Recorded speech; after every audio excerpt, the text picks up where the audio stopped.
সংবাদ সবাইকে স্বাগত জানাচ্ছি। আমি ফিরোজ তোহা। শুরুতেই সংবাদ শিরোনাম জানিয়ে দেব এই মুহূর্তে হাতে পাওয়া সর্বশেষ গুরুত্বপূর্ণ আপডেট বাংলা সংবাদ। শুরুতেই থাকছে ফেসবুকে ছড়িয়ে পড়েছে শামীম ওসমান এবং তার সঙ্গীদের গুলি ছোড়ার ভিডিও। নারায়ণগঞ্জে কোটা সংস্কারের দাবিতে আন্দোলনকারীদের উপর সাবেক সংসদ সদস্য শামীম ওসমান এবং তার সহযোগীদের সরাসরি গুলি ছোড়ার একটি ভিডিও সামাজিক যোগাযোগ মাধ্যমে ভাইরাল হয়েছে। গতকাল শনিবার ফেসবুকে 29 সেকেন্ডের একটি ভিডিও ছড়িয়ে পড়ে। সরকারি চাকুরিতে কোটা সংস্কারের দাবিতে শিক্ষার্থীদের কর্মসূচির এক পর্যায়ে সরকার পদত্যাগের আন্দোলনে রূপ নেয়। ছাত্র জনতার গণঅভ্যুত্থানে 5 আগস্ট আওয়ামী সরকারের পতন হয় এবং সাবেক প্রধানমন্ত্রী শেখ হাসিনা ক্ষমতা ছেড়ে দেশ ছেড়ে পালিয়ে যায়। ইতিমধ্যেই আন্দোলনে নিহতের ঘটনায় শেখ হাসিনা, স্থানীয় সংসদ সদস্য শামীম ওসমান সহ আওয়ামী লীগের বেশ কিছু নেতাকর্মীর বিরুদ্ধে একাধিক হত্যা মামলা দায়ের করা হয়েছে। সরকার পতনের পর থেকে শামীম ওসমান এবং তার সহযোগীরা আত্মগোপনে রয়েছে। এবারে জানাবো, তরুণদের মন না বুঝলে বিএনপিকেও খেসারত দিতে হবে। বাংলাদেশের 65% জনগণ বয়সে তরুণ। তাদের মন মেজাজ না বুঝলে ফ্যাসিস্ট আওয়ামী লীগের মতো বিএনপিকেও খেসারত দিতে হবে বলে মন্তব্য করেছেন দলের স্থায়ী কমিটির সদস্য আমির খসরু মাহমুদ চৌধুরী। তিনি বলেন, আপনারা যদি তারেক রহমানকে ভালোবাসেন, তার হাতকে শক্তিশালী করতে চান, তাহলে অন্যায় কাজ করা যাবে না। হামলা, লুটতরা, চাঁদাবাজি, মাস্তানি, দখলদারি করা যাবে না। এসবে জড়িতদের বাধা দিতে হবে। জানাবো, রাষ্ট্রপতি কতজনের দণ্ড মওকুফ করেছেন তালিকা চেয়ে লিগ্যাল নোটিশ। 1991 সালের জানুয়ারি মাস থেকে 2024 সালের জুলাই মাস পর্যন্ত রাষ্ট্রপতি সংবিধানের 49 অনুচ্ছেদের ক্ষমতা বলে কতজনের কারাদণ্ড মওকুফ, দণ্ড স্থগিত বা হ্রাস করেছেন তার তালিকা প্রকাশ ও প্রদানের জন্য লিগ্যাল নোটিশ পাঠানো হয়েছে। স্বরাষ্ট্র সচিব, আইন সচিব, মন্ত্রিপরিষদ সচিব এবং রাষ্ট্রপতির কার্যালয় সচিবকে এ নোটিশ দেওয়া হয়েছে। এদিকে ডক্টর ইউনূসের সঙ্গে আজ সাক্ষাৎ করবেন চীনের রাষ্ট্রদূত। অন্তর্বর্তী সরকারের প্রধান উপদেষ্টা ডক্টর মোহাম্মদ ইউনূসের সাথে আজ রোববার সৌজন্য সাক্ষাৎ করবেন চীনের রাষ্ট্রদূত ইয়া ওয়েন। রাষ্ট্রীয় অতিথি ভবন যমুনায় অধ্যাপক ডক্টর মোহাম্মদ ইউনূস এবং রাষ্ট্রদূতের পারস্পরিক স্বার্থের বিষয় নিয়ে আলোচনা হতে পারে বলে জানিয়েছেন প্রধান উপদেষ্টার প্রেস উইং।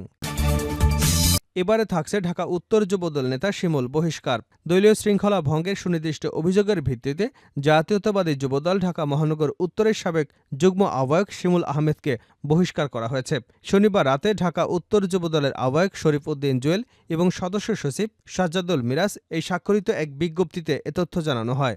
এতে বলা হয়, শিমুল আহমেদের সঙ্গে সাংগঠনিক কোনো সম্পর্ক নেই। শিমুল আহমেদের কোনো অনৈতিক বা শৃঙ্খলা পরিপন্থী কাজের দায়ভার যুবদল ঢাকা মহানগর উত্তর বহন করবে না। এবং সর্বশেষ জানাবো আন্তর্জাতিক সংবাদ। এবার ইহুদিবাদী ইসরায়েলে জরুরি অবস্থা জারি। ইসরায়েলে জরুরি অবস্থা জারি করা হয়েছে। লেবানন থেকে একাধিক ক্ষেপণাস্ত্র হামলার পর এই জরুরি অবস্থা জারি করা হয়েছে।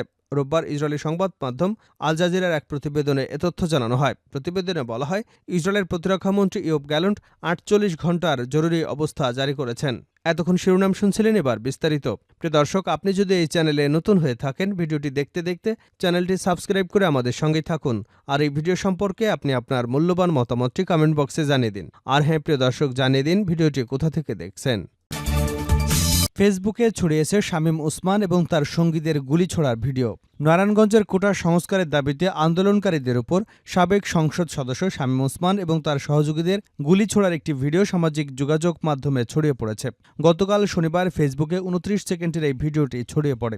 সরকারি চাকুরিতে কোটা সংস্কারের দাবিতে শিক্ষার্থীদের কর্মসূচির এক পর্যায়ে সরকার পদত্যাগের আন্দোলনে রূপ নেয়। ছাত্র জনতার গণঅভ্যুত্থানে 5 আগস্ট আওয়ামী সরকারের পতন হয় এবং সাবেক প্রধানমন্ত্রী শেখ হাসিনা ক্ষমতা ছেড়ে দেশ থেকে পালিয়ে চলে যান। আন্দোলনে নিহতের ঘটনায় শেখ হাসিনা, স্থানীয় সংসদ সদস্য শামীম ওসমান সহ আওয়ামী লীগের নেতাকর্মীদের নামে একাধিক হত্যা মামলা দায়ের হয়েছে।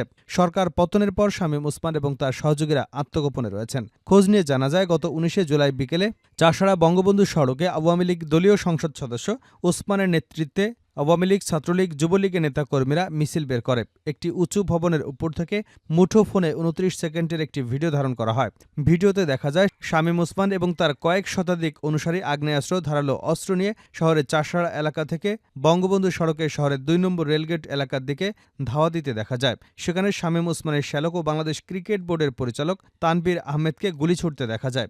ভিডিওতে শামীম ওসমানের আত্মীয় অয়ন ওসমানের শ্বশুর ফয়েজ উদ্দিন, তার ছেলে মিনহাজুল ইসলাম শীতল পরিবহনের বাসের পরিচালক শামীম ওসমানের ঘনিষ্ঠ অনুপ কুমার সাহা, 12 নম্বর ওয়ার্ড আওয়ামী লীগের সভাপতি নিয়াজুল ইসলাম প্রমুখকে দেখা যায়। তারা আন্দোলনকারীদের ধাওয়া দিয়ে শহরের মণ্ডলপাড়া পর্যন্ত হটিয়ে দেন। ওই মহড়ার সঙ্গে গাড়ির বহরও ছিল। খোঁজ নিয়ে জানা গেছে, ওই দিন মহড়ায় শামীম ওসমানের ভাতিজা আজমেরী ওসমান, মহানগর আওয়ামী লীগের যুগ্ম সম্পাদক শাহ নিজাম, মহানগর ছাত্রলীগের সাবেক সভাপতি হাবিবুর রহমান, নারায়ণগঞ্জ সিটি কর্পোরেশনের প্যানেল মেয়র আব্দুল করিম ও তার ছেলে MRK রিয়েন, ছাত্রলীগ নেতা কাউসার আহমেদ উপস্থিত ছিলেন। এদিকে 19 জুলাই শহরের নয়ামাটি এলাকার চারতলার বাড়ির ছাদে খেলার সময় 6 বছরের শিশু রিয়াগোপ মাথায় গুলিবিদ্ধ হয়। পরে ঢাকা মেডিকেল কলেজ হাসপাতালে চিকিৎসাধীন অবস্থায় তার মৃত্যু হয়। অভিযোগ উঠেছে শামীম ওসমান এবং তার সহযোগীদের গুলিতে রিয়াগোপের মৃত্যু হয়েছে।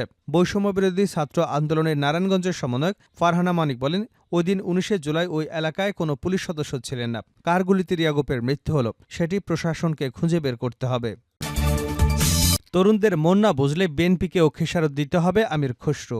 বাংলাদেশের 65% জনগণ বয়সে তরুণ। তাদের মন মেজাজ না বুঝলে ফ্যাসিস্ট আওয়ামী লীগের মতো বিএনপিকেও খেসারত দিতে হবে বলে মন্তব্য করেছেন দলের স্থায়ী কমিটির সদস্য আমির খসরু মাহমুদ চৌধুরী। তিনি বলেন, আপনারা যদি তারেক রহমানকে ভালোবাসেন, তার হাতকে শক্তিশালী করতে চান, তাহলে অন্যায় কাজ করা যাবে না।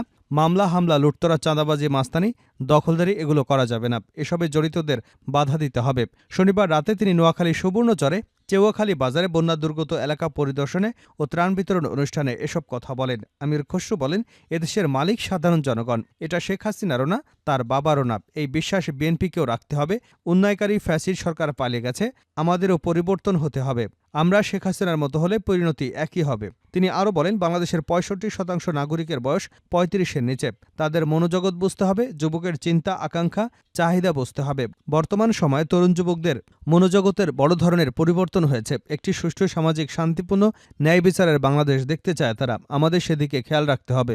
অন্তর্বর্তী সরকারের প্রসঙ্গ টেনে তিনি বলেন, এই সরকার আমাদের আন্দোলনের ফসল। বিগত 16 বছর বিএনপি নেতাকর্মীরা গুম, খুন, মিথ্যা মামলা, চাকুরি, ব্যবসা হারানো, পথে পথে ঘুরে বেড়ানো, পুলিশ হেফাজতে মৃত্যু, নিপীড়ন, নির্যাতনের ফসল। 16 বছর পর শিক্ষার্থীদের আন্দোলনের মাধ্যমে জনতার ঐক্যবদ্ধ প্রচেষ্টায় আমরা সেটার সুফল পেয়েছি। তিনি আরও বলেন, এখন আমাদের চোখ কান খোলা রাখতে হবে। ফ্যাসিস্ট শেখ হাসিনা পালিয়ে গেলেও তার দোসররা বসে নেই, তারা গভীর ষড়যন্ত্রে লিপ্ত আছে।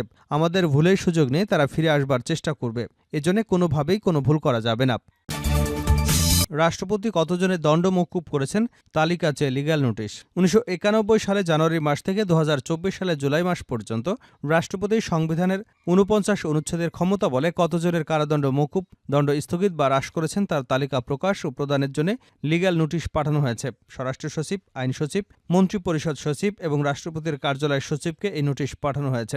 আজ রবিবার নোটিশ পাঠিয়েছেন সুপ্রিম কোর্টের আইনজীবী ব্যারিস্টার মোহাম্মদ ওমর ফারুক। নোটিশে বলা হয়েছে, অত্যন্ত পরিতাপের বিষয় এই যে দীর্ঘ কয়েক বছর যাবৎ রাষ্ট্রপতি তার ক্ষমতা বলে বহু ক্রিমিনাল, হত্যা মামলা দণ্ডপ্রাপ্ত অপরাধীদের ক্ষমা বা তাদের দণ্ড মওকুফের আদেশ দিয়ে আসছেন। রাষ্ট্রপতির মার্জনায় বহু ফাঁসির আসামি ও যাবজ্জীবন দণ্ডপ্রাপ্ত আসামি জেল থেকে বেরিয়ে সমাজে আবারও মাফিয়া ডন হিসেবে প্রতিষ্ঠিত হয়ে আতঙ্ক ছড়াচ্ছে। নোটিশে আরও বলা হয়, রাষ্ট্রপতি কিভাবে, কোন প্রক্রিয়ায়, কাদের সুপারিশ বা তদবিরে দাগী, ঘৃণিত, কুখ্যাত সাজাপ্রাপ্ত আসামিদের ক্ষমা বা দণ্ড মওকুফ করে দায় মুক্তি দিচ্ছেন, তা একজন নাগরিক হিসেবে আমরা বা আমাদের জানবার অধিকার রয়েছে। রাষ্ট্রপতির ক্ষমা সংক্রান্ত সংবিধানের 49 অনুচ্ছেদের ক্ষমতার অপব্যবহার বা রাজনৈতিক কোনরূপ বল প্রয়োগ আছে কিনা তাও খতিয়ে দেখা দরকার। ড ইউনূসের সাথে আজ সাক্ষাৎ করবেন চীনের রাষ্ট্রদূত। অন্তর্বর্তী সরকারের প্রধান উপদেষ্টা ড মোহাম্মদ ইউনূসের সাথে আজ রোববার সৌজন্য সাক্ষাৎ করবেন চীনের রাষ্ট্রদূত ইয়া ওয়েন। রাষ্ট্রীয় অতিথি ভবন যমুনায় অধ্যাপক ড মোহাম্মদ ইউনূস এবং রাষ্ট্রদূতের পারস্পরিক স্বার্থের বিষয় নিয়ে আলোচনা হতে পারে বলে জানিয়েছেন প্রধান উপদেষ্টার প্রেস উইং। ড ইউনূসের নেতৃত্বাধীন অন্তর্বর্তীকালীন সরকার গঠিত হবার পর এটি রাষ্ট্রদূত ওয়েনের প্রথম সাক্ষাৎ। এর আগে গত বুধবার চীনের রাষ্ট্রদূত ইয়া ওয়েনের সাথে বিএনপির মহাসচিব মির্জা ফখরুল ইসলাম আলমগীরের নেতৃত্বে একটি প্রতিনিধি দল সাক্ষাৎ করেন। প্রধান উপদেষ্টার সাক্ষাৎকালে নতুন সরকারের পক্ষে দ্বিপাক্ষিক স্বার্থ সংশ্লিষ্ট বিষয় নিয়ে আলোচনা হতে পারে বলে জানা গেছে। ধারণা করা হচ্ছে, রোহিঙ্গা প্রত্যাবাসনে চীনের সহযোগিতা। আগামী বছর 2025 সালে বাংলাদেশের সাথে চীনের কূটনৈতিক সম্পর্কের 50 বছরের পূর্তি উদযাপন হবে। বাংলাদেশের উন্নয়ন প্রকল্পে চীনের অংশীদারিত্ব, কম্প্রিহেন্সিভ স্ট্র্যাটেজিক কোঅপারেশন এগিয়ে নেওয়া সহ দ্বিপাক্ষিক বিষয়ে আলোচনা হতে পারে। এছাড়াও ড ইউনূসকে চীন সফরের আমন্ত্রণ জানাতে পারে রাষ্ট্রদূত।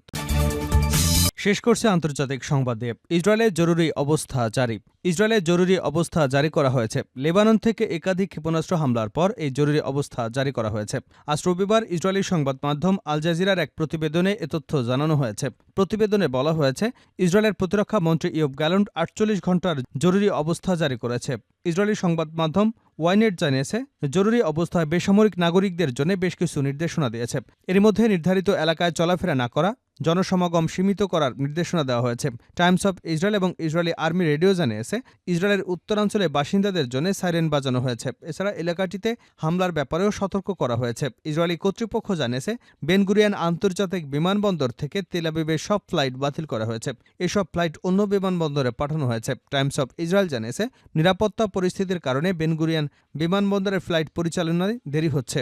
এছাড়া কয়েক ঘন্টা ধরে বিমান উড্ডয়ন বন্ধ রাখা হয়েছে।